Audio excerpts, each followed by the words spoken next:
good evening sa boss and everyone. We're talking about the subdivision house list system. This is my system name, subdivision house list system. First of all, introduction. The subdivision list system is a centralized database-driven application designed to streamline property, homeowner, and financial management within a residential complex. It provides a digital platform for administrator and staff to efficiently record, update, and retrieve property and owner information. The system ensures accurate management of house inventory, client records, and lot-based financial due by moving away from manual error-prone process. Introduction is muna siya ay kuhaan siya database para makuan sa application nga design sa streamline property na naay homeowner or financial management. Sa significance, this system established a secure modular foundation for subdivision house list system by implementing essential access control for administrator and ensuring data integrity through SQL join that accurately link houses to their assigned homeowners. Kanila nga system sir is mo secure na siya sa mga foundation sa subdivision sa mga every homeowner or houses. And benefactors, sa benefactors natay admin ngan mo manage og user accounts og mo manage house records, add, update, delete, view, manage homeowner og records at update, view. Naasad sa itulo ka type man sa akong ERD is mao ni servos ni na ay homeowner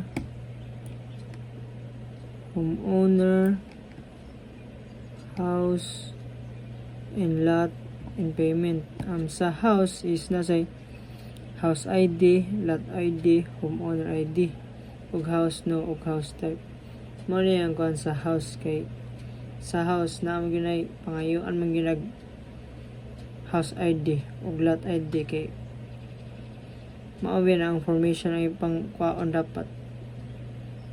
Nya sa homeowner kailangan sa tiyag homeowner ID o pangalan o sa mga contact number o sa email o address niya pangayuan siya. Sa payment o sa lot na lot ID, black, no lot size, etc. So panadiha sa na sa flowchart na ko sir tarari sir. Start na ko is display error. Number 1 is display main menu. Maklaro. Dula na sir. Money start display error exist. Una is mag-register siya admin then username or password then kedua after nga mag-register siya is musunod din tong login enter username ug enter password. Kedua is manage houses enter house number house type ug enter status. 3 is manage homeowner ug enter name ug enter contact ug enter email ug enter ID. Mao nang nasa homeowner kani sila. Nasa manage lot is nasa block number ug lot number ug lot size. And kalima is manage payment, enter home ID ug enter amount ug enter payment status. Then exit agi mo ani siya padong sa enter choice. Do you continue or not? Yes or not? Then in application is mag-run sa akong code sir para magabaton sa dagan sa atong code.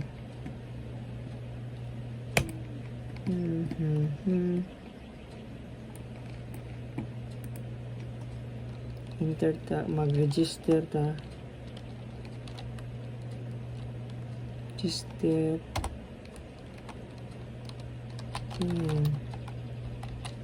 1, 2, 3. Pending man siya. Ato na yung boundary para ma-approve.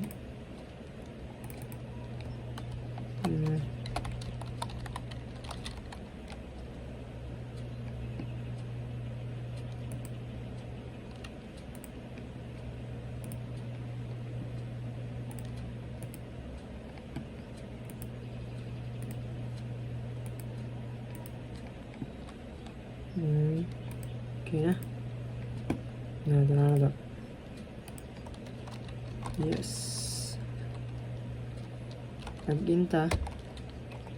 Ang tog na. Approve na ba? King 1, 2, 3. Diara. Approve na. Una is mag-manage tag house. Add house. Enter house number 1, for example na sila house type multifamily. Example lagi na sir, or reserve or available or occupied. Reserve available para magagamit sila ni.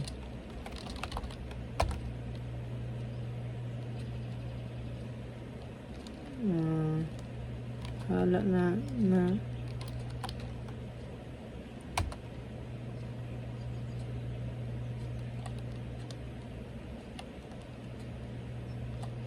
klik ko sir.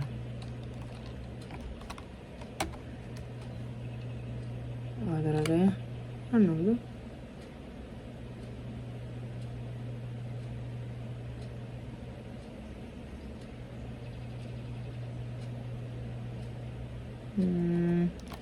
What na siya? Ano about zero? Ano sa number 2? Add homeowner ta.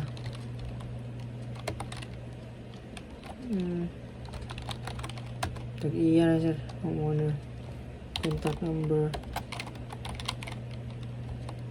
Example lagi na sir.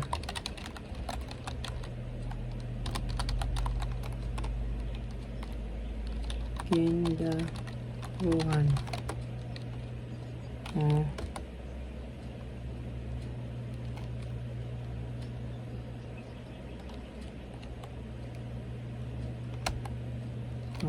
Yara.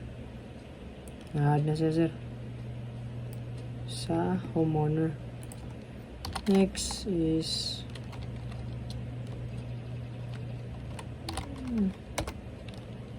sa manage lot na ta. Sa manage lot mag-add ta og block number.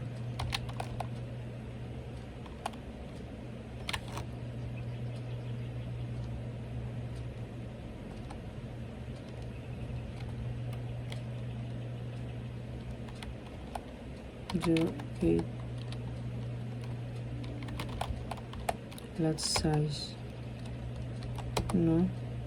dara sir.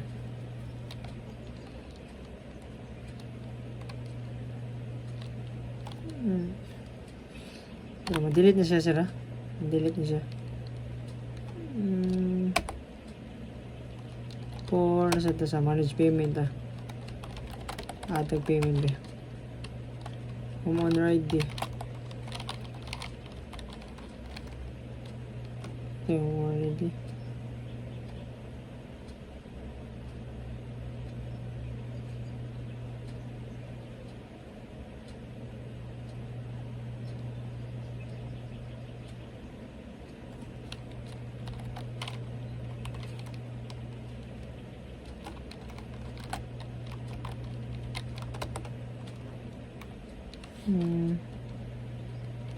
Amount 10K.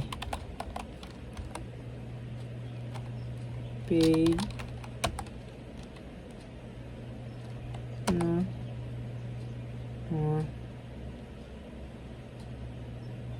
Di pa ni ma. Balik ito na sa database sir. Database na add ba na to? Pero naka-hashpass ko sir. Tanawa sir hashpass na sir. Yun na add na ba na to? Dali. Homeowner. Dali.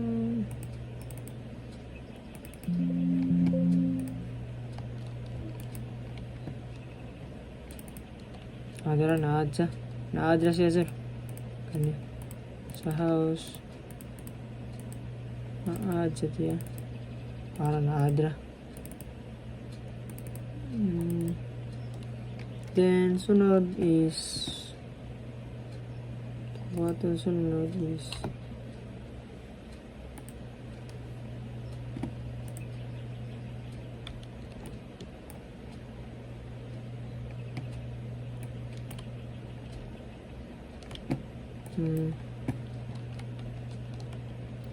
manala sir eh. Salamat na sir salamat sir sa pagpaminaw na ko sir. Unta kasabot ra ka. Thank you sir.